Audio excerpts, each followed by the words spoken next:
Bonjour.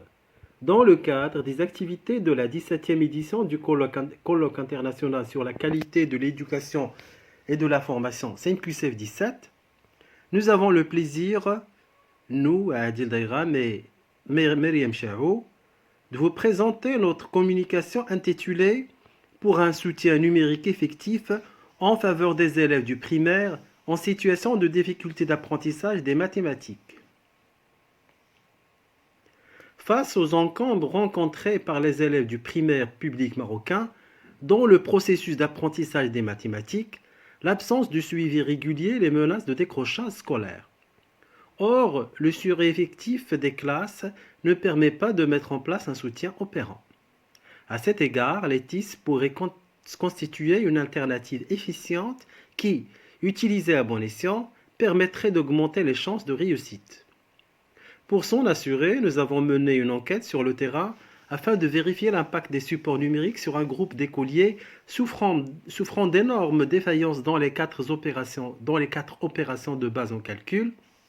Notre objectif étant de définir l'environnement pédagogique favorable à un soutien numérique effectif au profit des élèves en situation de difficulté d'apprentissage des mathématiques au primaire.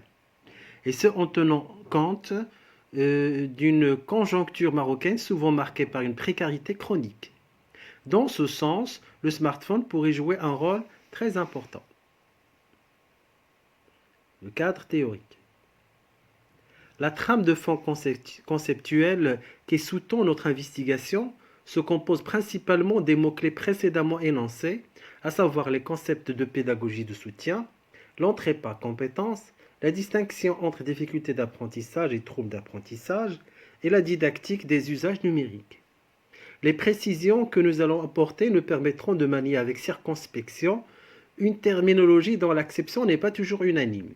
Plus encore, de telles mises au point sont de nature à inscrire en continuité le présent travail dans des champs d'études préexistants pour contribuer un tant soit peu à son étoffement empirique, et ce en évoquant les retombées sur la réalité marocaine. La pédagogie du soutien, qui est un ensemble de moyens et de techniques pédagogiques susceptibles d'être exploités soit en classe dans le cadre des unités didactiques, soit hors classe dans le cadre des activités de l'école en général, afin de prévenir et d'éviter toute forme d'échec qui compromettrait tout apprentissage normal chez l'enfant.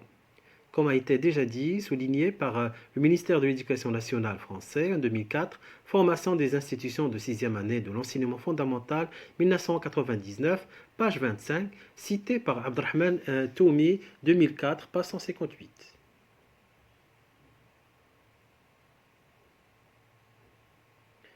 L'entrée par compétence.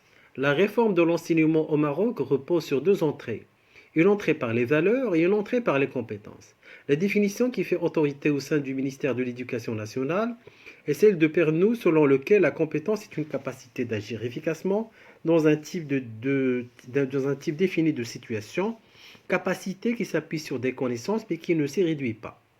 Il s'agit d'un savoir combinatoire qui s'acquiert dans et par l'action, comme le souligne le Boterf, cité dans les orientations pédagogiques ministère de l'Éducation nationale. Mathématiques 2007. Distinguer difficultés d'apprentissage et troubles d'apprentissage. Les élèves faisant l'objet de notre enquête sont ceux souffrant de difficultés d'apprentissage, c'est-à-dire qu'ils ne présentent pas une entrave psychomotrice chronique qui les empêcherait de poursuivre une scolarité normale. Généralement, on parvient à distinguer entre les deux problèmes en faisant les précisions évoquées dans le tableau ci-dessous. Didactique des usages numériques.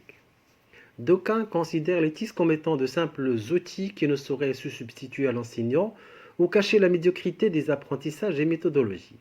D'autres, par contre, insistent pour dire qu'il s'agit d'une nouvelle culture qui se met en place, d'une didactique à part entière qui possède ses propres réflexes, ses propres automatismes. En tout cas, si la didactique des usages numériques n'occupe pas encore le devant de la scène pédagogique, il n'en demeure pas moins vrai que les TIS constituent une source inépuisable de solutions pour le secteur éducatif. La méthodologie. Pour se mettre à l'examen l'apport du soutien numérique au profit des élèves qui pâtissent de problèmes en calcul dans un contexte marocain, Nous avons mené une enquête sur le terrain qui s'est attribuée la tâche de vérifier les effets réels des TIS sur deux groupes classes, un groupe test et un groupe témoin, tous les deux issus de la même école primaire, présentant les mêmes caractéristiques en termes de résultats faibles en mathématiques, du milieu social d'appartenance défavorisé, des tranches d'âge, du niveau scolaire, du sexe, parité, filles-garçons, et des possibilités d'accès aux supports numériques, ça veut dire qui sont pratiquement inexistants. L'observation méthodique de ces deux groupes, constituant notre échantillon d'investigation semi-dirigée, permettrait une estimation chiffrée des effets du numérique en faisant assujettir exclusivement chaque groupe à un travail sur les TIS ou sur le manuel scolaire. Les résultats obtenus nous donneront l'occasion de comprendre jusqu'à quel point l'utilisation des TIS, en comparaison avec la méthode conventionnelle, pourrait constituer une solution pour remotiver les élèves en échec scolaire. Nous avons opté pour une approche expérimentale inductive où l'échantillonnage du corpus d'études se réalise sur la base d'un choix raisonné à partir de critères de ressemblance à la population cible, à savoir tous les élèves du milieu scolaire souffrant des mêmes défaillances.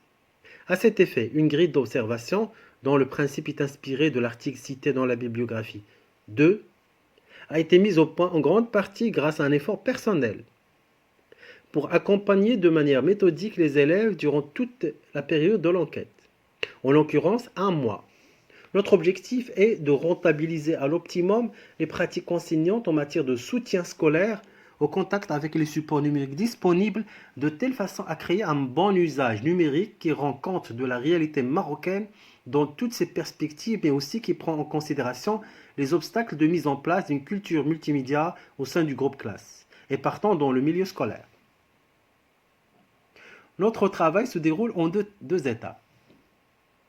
La catégorisation des élèves sur la base du test diagnostique réalisé précédemment par l'enseignante selon la méthode TIMSS et la situation de soutien par l'intermédiaire des TIS pour le groupe A et moyennant le manuel pour le groupe 2.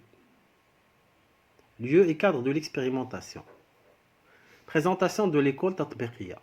C'est une école primaire publique de la délégation provinciale d'Ostat qui se trouve actuellement dans le quartier populaire d'Arb Omar, non loin du quartier d'Alas, de son nom officiel Sidi Abdelkrim.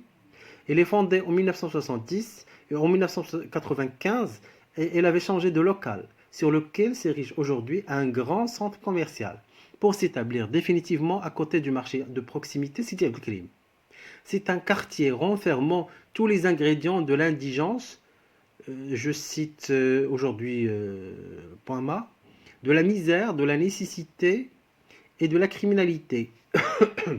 Une forte densité de population, la promiscuité, le trafic de boissons alcoolisées, de hashish, de psychotropes, que demander de plus? Le groupe TIS et le groupe manuel. Il s'agit de deux groupes constitués des élèves en difficulté d'apprentissage des mathématiques. Chaque groupe renferme 20 élèves. Les mathématiques sont dispensées à raison de 5 fois par semaine. La grille d'observation. Elle contient plusieurs critères, je cite quelques-uns. La vitesse de résolution du problème, le respect des consignes, l'aspect formel, l'attitude adoptée, le résultat obtenu, la formulation orale exacte, la conceptualisation, les automatismes de réalisation, l'autonomie. L'expérimentation sur le terrain. Le test diagnostique réalisé précédemment par l'enseignante est basé sur la méthode TIMSS dont vous voyez la première page. État lieu du test diagnostique. Sur un effectif total de 64 élèves répartis sur deux classes de 4e année, seuls 23 élèves étaient en mesure de réaliser un seuil de réussite de 5 sur 10.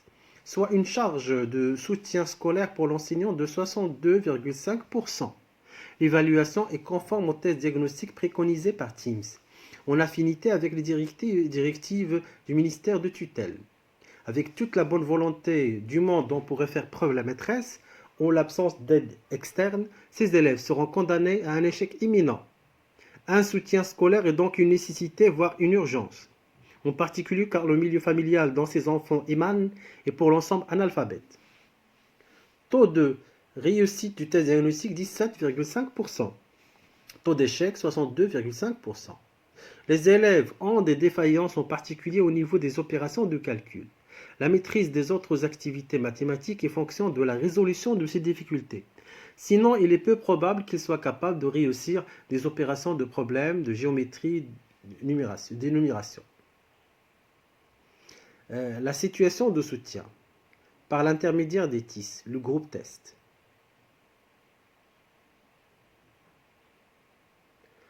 Il est à préciser que cette opération de soutien est effectuée grâce à deux plateformes, l'instit.com et à l'application Primat. Pour le groupe manuel, justement, le soutien était effectué grâce au manuel dont on voyait par exemple deux opérations ou bien des opérations. Résultat et bilan. Résultat. Taux de réussite. Le groupe TIS, le nombre d'élèves ayant au moins le seuil de réussite est 15 sur 20, soit un taux de réussite de 75% et un taux d'échec de 25%. Le groupe manuel, le nombre d'élèves ayant au moins le seuil de réussite est 8 sur 20, soit un taux de réussite de 40% et un taux d'échec de 60%. Classification des résultats sur une échelle de compétences. Je vous laisse observer les résultats.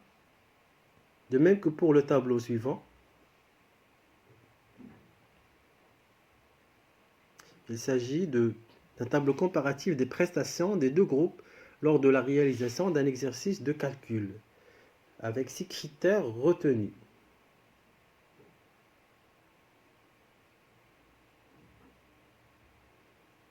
Bilan. Sur les élèves ayant des difficultés sur les 4 opérations majeures est palpable tant quantitativement que qualitativement.